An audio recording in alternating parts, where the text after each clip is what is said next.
Este caso salió a la luz en el año de 1989. La búsqueda de un joven estadounidense fue lo que inició todo.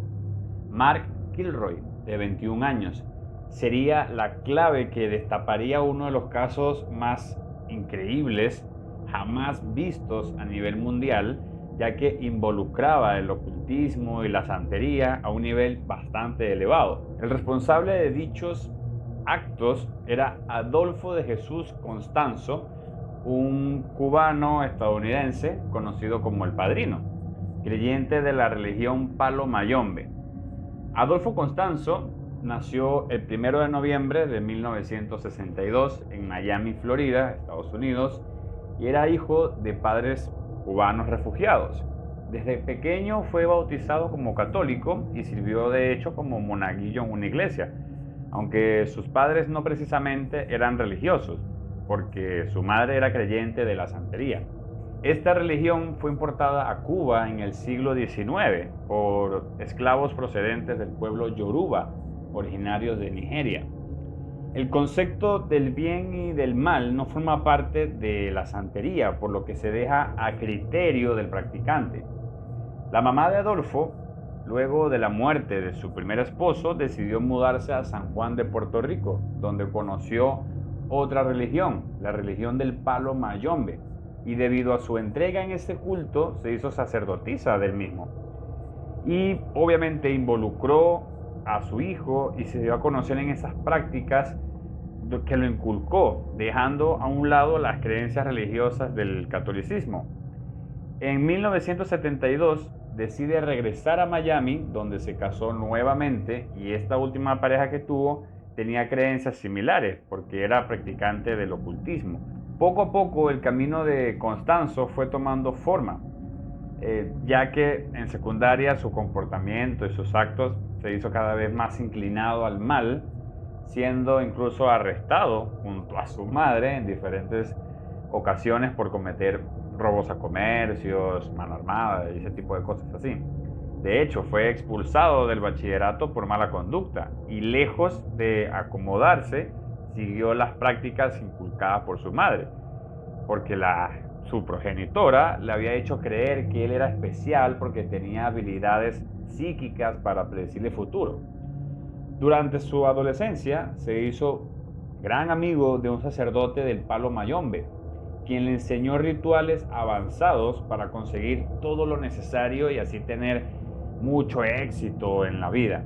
Y en el año de 1980, con el conocimiento que adquirió, ofrecía sus servicios como mago negro en Miami, y no fue sino hasta el año de 1983 donde algunos amigos le mencionaron que en México había la oportunidad de tener buenos ingresos como modelo, porque en ese entonces era bien parecido. Entonces decide mudarse a la zona rosa, donde rápidamente comienza a tener una abundante prosperidad. Instaló su propio negocio donde hacía rituales de protección y purificación que le daban ganancias significativas, porque supuestamente acudían a verlo personalidades mexicanas muy reconocidas, tanto hombres de la política, actores de cine, personajes de organizaciones, miembros reconocidos de la policía, cantantes, y durante esa época siguió preparándose en el mundo de la santería. Su ambición de poder lo llevó a practicar rituales donde se involucraban sacrificios humanos y canibalismo. Fue tal su popularidad que acudía a diferentes partes de México, entre ellas Matamoros, Tamaulipas, uno de los puntos fronterizos más importantes de México con Estados Unidos, donde comenzó a relacionarse con personas de diferentes organizaciones, aliándose con ellos para ofrecerle su protección espiritual a cambio de una buena suma de dinero, por lo cual obviamente no dudó en establecer su negocio en esa ciudad. En los años siguientes, su carrera delictiva fue en ascenso, ya que empezó a efectuar rituales de alta protección involucrando el sacrificio humano.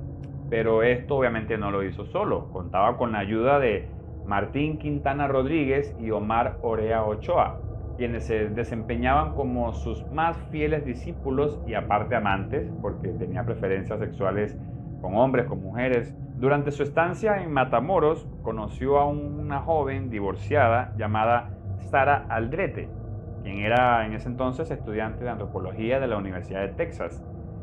Era una mujer, según, alta, rubia, de buen cuerpo, con ojos muy llamativos y bonita.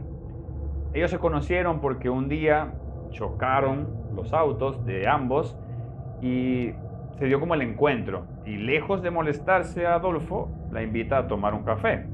Una vez tomando café le contó que él era sacerdote del culto Palo Mayombe y que era responsable del éxito de varios artistas, políticos y empresarios debido a que tenía un gran poder. Luego de que Adolfo le leyera las cartas de tarot, ella se sintió atraída por él.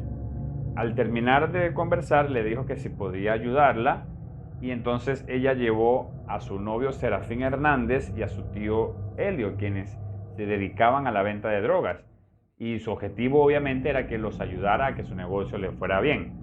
Cuando Constanzo los invitó a su casa, ellos quedaron obviamente sorprendidos, boquiabiertos, ya que estaba llena de obras de arte, cosas místicas, además de fajos de dólares, lingotes de oro y muchas joyas. Él les mencionó que la santería era cara porque tenía que alimentar bien a los santos porque si no se molestaban. Luego que llegaron a un acuerdo, Sara siguió viéndolo y frecuentándolo hasta que se hicieron inseparables porque se enamoraron, el romance y la atracción que sintieron los unió. Pronto Sara aprendió todo lo necesario para convertirse en la sacerdotisa de ese culto, quien junto a ellos cometían grandes aberraciones ceremoniales y rituales satánicos.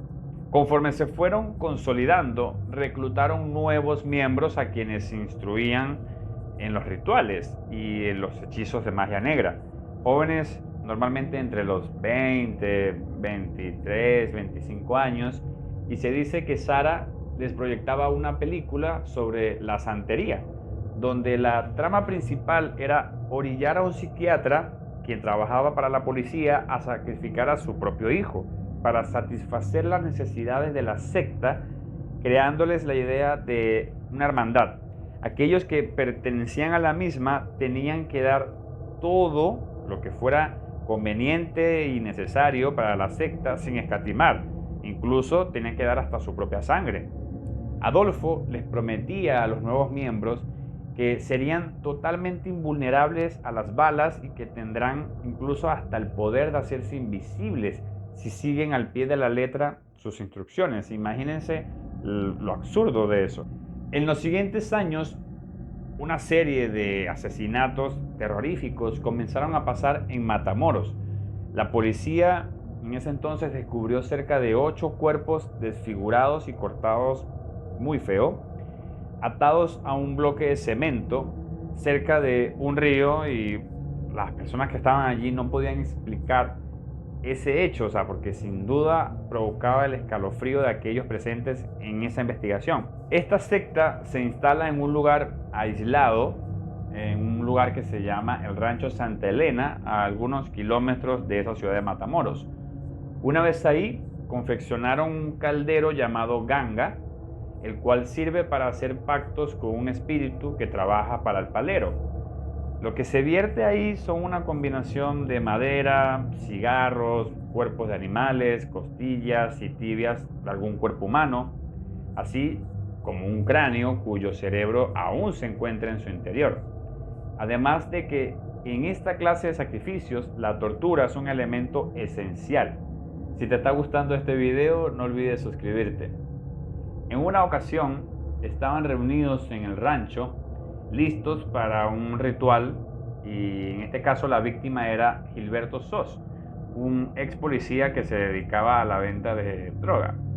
Sara ordenó a sus discípulos que lo colgaran y lo sumergieran en un barril lleno de agua hirviendo. Mientras aquel hombre gritaba del dolor, evitando también ahogarse, Sara le arrancaba el pecho con unas tijeras y lo sometía a brutales castigos que terminaban como con una sopa formada del cuerpo de la víctima, la cual tomaron convenciéndose de que una fuerza los había invadido desde la cabeza hasta los pies, haciéndolos sumamente poderosos. Entraron como en un estado de éxtasis. Las cosas que se hicieron en aquel rancho fueron en verdad espeluznantes y sorprendentes, hasta asquerosas. La maldad desatada por aquellos eventos es considerada hasta hoy como una de las peores tragedias ocurridas en México. Luego, el 14 de marzo de 1989, Constanzo necesitaba a un norteamericano para un nuevo ritual de invulnerabilidad para algunos de sus clientes. Entonces comenzó a acechar los lugares en donde se reunían por lo general jóvenes universitarios que cruzaban a México en busca de diversión, hasta que escogió a su víctima. Se trataba de Mark Kilroy, un estudiante de medicina de 21 años que había estado 4 días de vacaciones en México. A eso de las 2 de la madrugada del día 15 de marzo, Mark y sus amigos salieron del lugar donde se encontraban y decidieron terminar su fiesta. Ya borrachos, se dirigieron hacia el puente de la frontera de México y Estados Unidos, y de pronto Mark se aparta un momento de sus amigos para hacer sus necesidades biológicas. Y en una calle angosta, 2 miembros del culto de Adolfo estaban en un carro estacionado, y al ver lo que se tambaleaba, pensaron que obviamente era la víctima perfecta. Se dirigieron hacia él y lo metieron en la camioneta y recorrieron varios kilómetros hasta llegar a una granja en donde le pidieron que se sentara. Luego le mencionaron que no le iba a pasar nada, le ofrecieron comida, agua, lo atendieron, y a eso del mediodía lo llevaron a un cuarto donde el olor era terrible, las moscas zumbaban por todos lados. Lo ataron de pies y manos y lo hincaron para posteriormente asesinarlo de un machetazo en la nuca. Por otro lado, sus amigos, al percatarse de que no aparecía por ningún lado, decidieron dar parte a las autoridades y a los padres de Mark, quienes, alarmados, comenzaron a buscarlo, obviamente. Después de 48 horas, tanto la policía de Matamoros como la de Brownsville comenzaron la búsqueda en los hospitales, en los servicios forenses, e incluso la patrulla fronteriza buscó a lo largo del río Bravo, pero no había señal de este muchacho. Así que los padres de Mark viajaron también a la ciudad de Matamoros para tratar de ejercer algún tipo de presión a las autoridades. Dieron con el paradero de Mark casi que de casualidad, luego de un incidente con un miembro del culto de Constanzo. Se trataba de David Serna, quien se pasó un control de carretera montado por el ejército mexicano, y él iba a bordo de un auto, y al no detenerse los oficiales lo persiguieron hasta que lograron que se detuviera. Al revisarlo encontraron que tenía restos de marihuana y en su posesión también tenía un arma calibre 38. Al momento de su detención afirmó que no le podían hacer nada, que ni siquiera las armas le podrían ocasionar algún daño. Y los oficiales obviamente se extrañaron y le preguntaron hacia dónde se dirigía. Él les mencionó que se dirigía a una granja llamada Santa Elena, confesando que pertenecía a una organización ocultista de santería en donde se realizaban múltiples sacrificios, y no solo con animales, también con humanos. Aquellas confesiones parecían una locura, pero obviamente la policía decidió investigar dicha granja. Cuando le preguntaron quién era el líder de esta organización, él les mencionó a Adolfo Constanzo. Entonces, la policía decidió enviar a algunos oficiales para que verificaran si efectivamente era cierta esta declaración de este muchacho. Cuando la policía llegó al lugar, le mostraron una foto de Mark a la persona que cuidaba el rancho, y el hombre lo reconoció inmediatamente. Dijo que él mismo le había preparado comida hace más o menos un mes. En los días posteriores, el 9 de abril de 1989, obtuvieron una lista de nombres y direcciones de las personas que pertenecían a este culto, y se logró la detención de 4 sujetos: Sergio Martínez, apodado La Mariposa; Serafín Hernández Jr., Helio Hernández, conocido como el Pequeño Helio, y por supuesto al cuidador del rancho llamado Domingo. Luego de un intenso interrogatorio, todos coincidían en algo. O sea, todos decían que el líder era alguien que le decían el Padrino, que era un mago cubano que los había iniciado en una serie de rituales espeluznantes y sacrificios humanos, prometiéndoles inmunidad ante la policía e incluso ante las balas.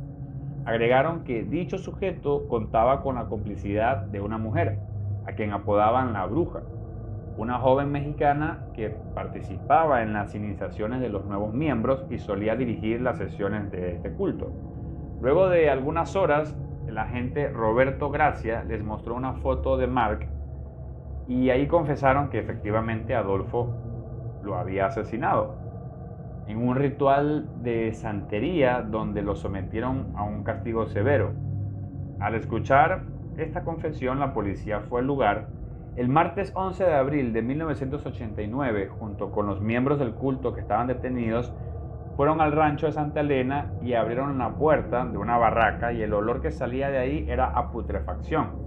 Dentro se encontraron todos los objetos normalmente empleados en rituales de santería. En una de las paredes se apreciaba un altar improvisado con chiles y ajos alrededor, pequeñas cazuelas con objetos de rituales, monedas, cabezas de gallina y cabezas de cabra sacrificadas, y en el centro una cabeza de cabra atravesada por un pequeño tridente. El suelo se encontraba lleno de colillas de cigarro, botellas vacías de aguardiente y salpicado de sangre por todas partes. El olor, decían ellos, que era insoportable. En el centro de esa barraca había un gran caldero de hierro, el gangas, y su contenido era el responsable de ese mal olor y de la gran cantidad de moscas que obviamente estaban en todo el sitio. El caldero tenía varios palos para remover la mezcla y una especie de sopa espesa a base de sangre semicoagulada, cocinada con trozos de cerebro, pedazos de tortuga, una cabeza de cabra, segmentos de espina dorsal humana, huesos, vísceras de animales y hasta una herradura. La sensación de estar ahí era indescriptible. Estaba claro que en ese lugar habían pasado cosas escalofriantes, horribles, terribles, y al salir de esta barraca les pidieron a los miembros del culto que les mostraran dónde estaban las tumbas de las víctimas. Ellos, muy emocionados, como si fuera una gracia, señalaron 9 fosas que al interior guardaban 13 cuerpos que estaban macabramente asesinados. La policía jamás pensó que se toparían con algo como esto. Localizaron entre todo eso el cuerpo de Mark, no muy profundamente. El cuerpo del joven estaba totalmente despedazado. Habían separado la cabeza del tronco para poder extraer más fácilmente el cerebro. Faltaban las articulaciones de los dedos, faltaban los genitales y le hacía falta la espina dorsal. Para lograr su identificación se utilizó un certificado estomatológico donde lograron comparar sus dientes y efectivamente coincidían. Aquel día siguieron desenterrando los cuerpos uno tras otro, salían de aquellas fosas y a muchos les faltaban las costillas o el corazón. Por otro lado, Adolfo, Constanzo y Sara huían de la policía. Se reunieron en Brownsville y volaron hasta la Ciudad de México. Y debido a sus contactos con personas importantes, consiguieron estar siempre un paso adelante de los movimientos de la policía. Hasta que el 5 de mayo de 1989 se tuvo un primer indicio donde posiblemente ellos podrían estar. Luego de que una denuncia ciudadana afirmó haber visto a un sujeto que con mucha frecuencia compraba dólares en la colonia Cuauhtémoc. Al hacer la descripción del sujeto, se llevaron la gran sorpresa que se trataba de un miembro del culto a quien ellos le apodaban el Dubi, uno de los hombres de confianza de Constanzo, por lo que la policía montó un operativo para tratar de localizarlo y que él los condujera a Constanzo. Un día, Sara se dio cuenta que en las calles había como mucho movimiento de policías. Entonces agarró y decidió escribir una nota donde pedía le ayudaran porque supuestamente la tenían como rehén. La arrojó por la ventana del departamento donde estaban y aquella nota logró llegar a la policía. Al día siguiente se montó un operativo por las calles cercanas al departamento y uno de los vigías de Constanzo salió a revisar la calle y se dio cuenta que estaban rodeados por varios policías. Así que volvió al apartamento y se lo contó a Adolfo. Adolfo se asomó por la ventana y pudo verlos. y en ese momento varios agentes fuertemente armados ya estaban a punto de entrar al inmueble y al verse que ellos estaban rodeados decidieron atacar primero a la policía. Por una ventana del departamento, el Duby sacó un arma, de hecho un AK-47, para dispararles. Constanzo le dio la orden de arrojar dólares por la ventana para crear confusión y tratar de escapar. Los oficiales respondieron también con disparos, y al verse atrapados y sin saber qué hacer, a Adolfo se le ocurrió un plan desesperado y se encerró en el armario con Martín Quintana y le ordenó al Duby que le disparara a ambos. El Duby accionó su arma y terminó con la vida de los dos. Mientras tanto, Sara permanecía escondida haciéndose pasar como por víctima. No tuvieron otra opción más que entregarse los dos. El culto por fin había llegado a su fin y marcó una terrible historia llena de sacrificios y cosas oscuras que en gran parte la policía decidió ocultar debido a la gravedad del caso. Gran parte de la información que decidió ocultar la policía y de quemar toda esta información del culto era quiénes fueron los clientes de Adolfo Constanzo. Sara siempre sostuvo que no formaba parte de aquel culto y que si en algún momento se interesó en los rituales fue como para terminar sus estudios de antropología. Culpó siempre a las autoridades de haber destruido evidencias claves en la investigación, como la barraca en el rancho, donde Adolfo sacrificó a varias personas, la cual fue quemada en su totalidad por la policía. Quizá algún jefe de la policía estaba involucrado en eso y decidió que lo quemaran todo. Sara Aldrete fue condenada en un principio a 647 años de prisión, aunque algunos años después se le redujo la pena a 50 años. Fue recluida en el penal de Santa Marta de Acatitla. En el año 2011 fue trasladada después a un penal en Mexicali, en Baja California Norte, y en prisión escribió un libro llamado Me dicen la narcosatánica. Hasta este año 2024 está por cumplir casi 34 o 35 años en prisión. Actualmente se encuentra recluida en el penal femenil de Tepepán, en la alcaldía de Xochimilco. De los 4 miembros del culto santero, solo 3 permanecen recluidos en el penal de Ciudad Victoria, en Tamaulipas, purgando una pena de 47 años. Hasta aquí el video de hoy, espero te haya gustado, no olvides suscribirte, activar las notificaciones y nos vemos en un próximo video.